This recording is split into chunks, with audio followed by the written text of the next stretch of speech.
Today I have been sent 3 different fragrances by 3 different YouTubers. So Justin Copeland, Stay Fresh Productions, TLTG Ross, and then Andrea from Curlyscents. I like all reviewers. I'm going to be reviewing all 3 of their fragrances today. I've received these fragrances for free, but I'm still going to be brutal about all of them. There is no hate towards any of the creators. It's just my personal taste to each fragrance DNA. Some people like certain scents and some people just don't. So I believe the concept of the Z Creator line is that these 3 reviewers have made limited edition fragrances with George from Zaharoff, where they have been essentially the creative directors of these brands, sort of similar to what I do with Atrium Fragrance. So using their experience and their knowledge with fragrances as fragrance reviewers, they have created something that the fragrance community is very likely to enjoy, what they believe you guys will enjoy. I'm looking forward to reviewing these fragrances. I'm going to do first impressions, then do the full wearing. I'll come back another day on this video where I'll give you my final thoughts. The packaging, looking at these, looks beautiful. I'm very excited. Let's get started.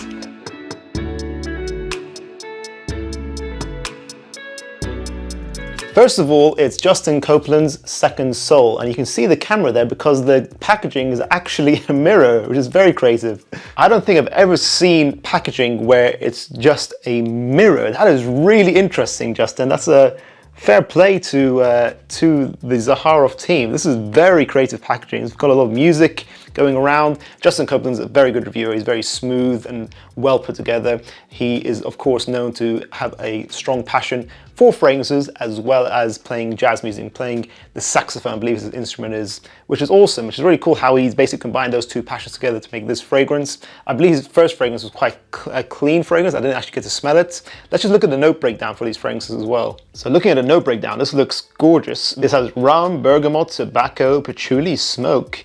Interesting. I think this is going to be quite an interesting balanced fragrance using both traditionally oriental notes as well as fresh aromatics here, which sounds very interesting. This might be really sexy. So you guys are going to see my first impressions now, and oh, the bottle looks pretty nice as well. I'm not sure if you guys can see, but it's the same mirror effect as on the box, but he actually, I think they hand put this protective layer on top of it. That's very cool. That's a lot of, I know this packaging was not easy to make. I know there's a lot of care and attention that's put into this. That is very good.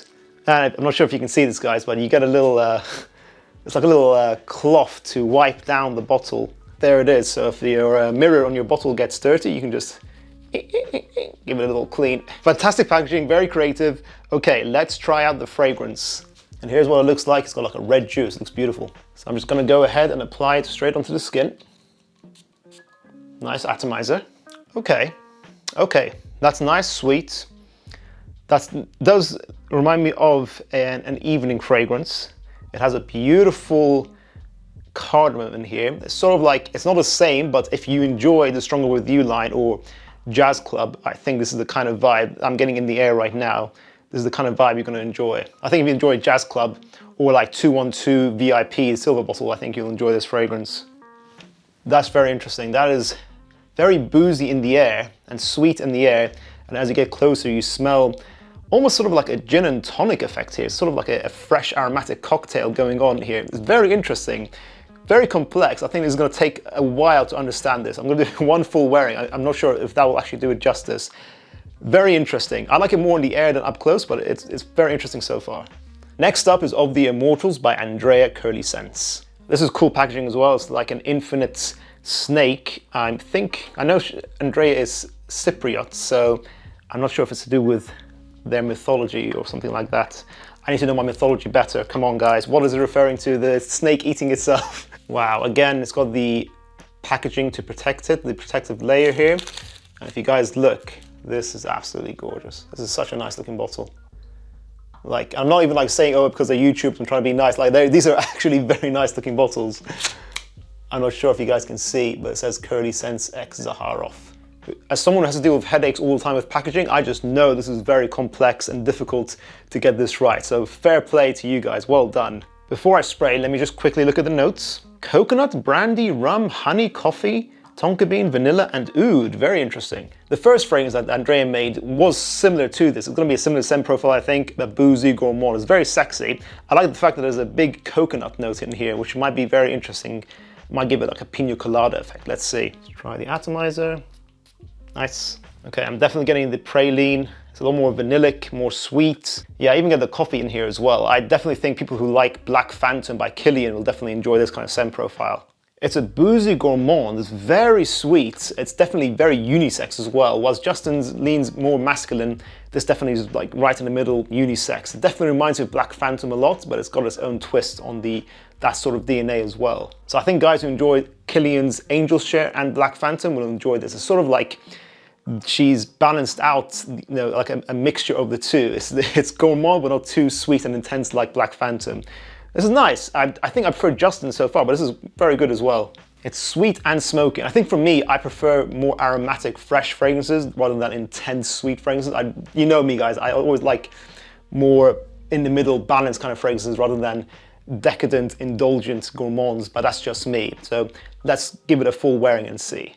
And finally, TLTG's Ross's Evening Mystique, Business Over Pleasure Act 2. And if you guys can see, this is insane. Look at this packaging. This is all felt. That is very creative. That is really cool. Ross is a great reviewer. He's very chilled, laid back. He likes to do a lot of useful videos that helps you get more affordable alternatives to popular fragrances. I believe the first Business Over Pleasure is quite a clean iris-based fragrance, whilst this seems like a much more different take. He's going for an evening scent, presumably. I heard good things about Ross's first fragrance, so I'm expecting good things for this as well. And I like this bottle. It's not bad at all. The box is insane with the felt, but this is pretty cool as well. I like the red cap. So looking at the notes, interesting. A lot of incense, a lot of iris, aromatics, spices. This sort of seems like a more evening-esque version of the first Business Over Pleasure. Sort of like Ross wanted you to wear the first one in the daytime, then you wear this in the evening time. It sort of blend together nicely. It's got the myrrh and the incense to make it darker and sweeter. So this should smell very nice, and that's interesting note breakdown. Okay, let's give it a spray. Wow, I really like that. That's reminds me of like private line Armani fragrances. That sort of gives me Armani Royal Privé vibes. That is very elegant, opulent, very rich man's kind of vibes. It's sort of like a rich man wearing a nice evening scent with like one of those nice felt tuxedos, sort of like this, the felt material that you had in the box. Those kind of tuxedos, if you guys know what I mean. This is really nice. This is more my style. It's very balanced, as I said. I like the balanced kind of fragrances. I actually do think you can wear this in the daytime as well. I think you can wear this as a signature. In the cold weather, more likely. I don't think you can rock this in the warm weather, but this is really sexy. I like the opening so far. Powdery, fresh, clean, a bit of smokiness to it, a lot of thickness in here. It smells like a very expensive fragrance. I think they've used a lot of naturals here, and I think it's gonna last a long time. I think all three are gonna last a long time. But before we can really confirm that, guys, I have to give them all a full wearing. So I'm gonna cut the video now. I'll come back to a different day once I've worn them all. I'll see you guys in a second.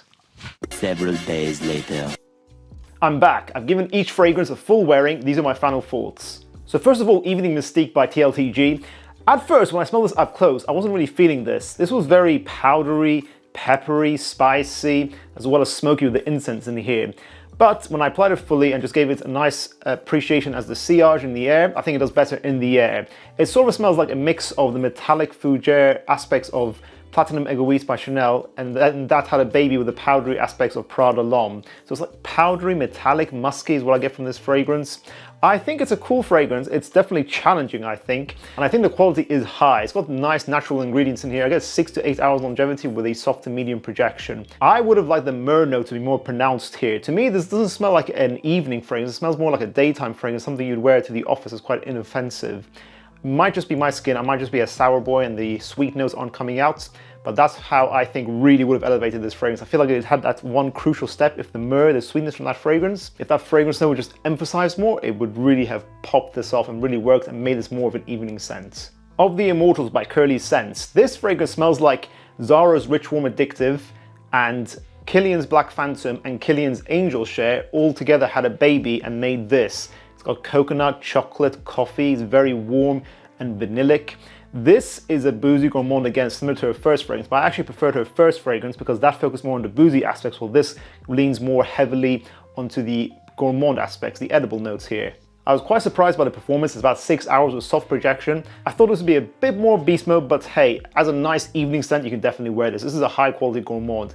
It knows what it's trying to be. If you like edible notes, you will really love this. If you like high quality, gourmand, sexy, sweet fragrances you wear in the cold weather in the evening, then this fragrance will do it for you. And finally, Justin Copeland's Second Soul. This is easily my favorite of the three. This smells like if Chanel's Allure Homme Sport, Jazz Club, Stronger With You, and Carolina Herrera's 212 VIP all had a baby. It is aromatic, as well as sexy cardamom notes in here, whilst at the same time being generally quite spicy, warm, ambery, boozy. It's got a lot of things going on here. It's very complex, but it's a sexy fragrance overall. I feel like this is a cold weather signature where autumn and winter, and then you wear it in the evening time only in the spring. It's quite heavy, but at the same time, it's a really nice balanced scent. That's what I really like about this. It's got a lot of complexity, naturals, great longevity. I got definitely the best performance from this one here. About 10 hours, just over 10 hours longevity with a medium amount of projection. So it's really strong, really sexy, really nuanced. I really like the perfumery here. So if you like the idea of a cardamom, boozy, ambery fragrance that has a good wearability as a casual scent, maybe not an office fragrance unless it's a casual environment in your office, where it's in daytime and in nighttime, you really like this as a cold weather signature.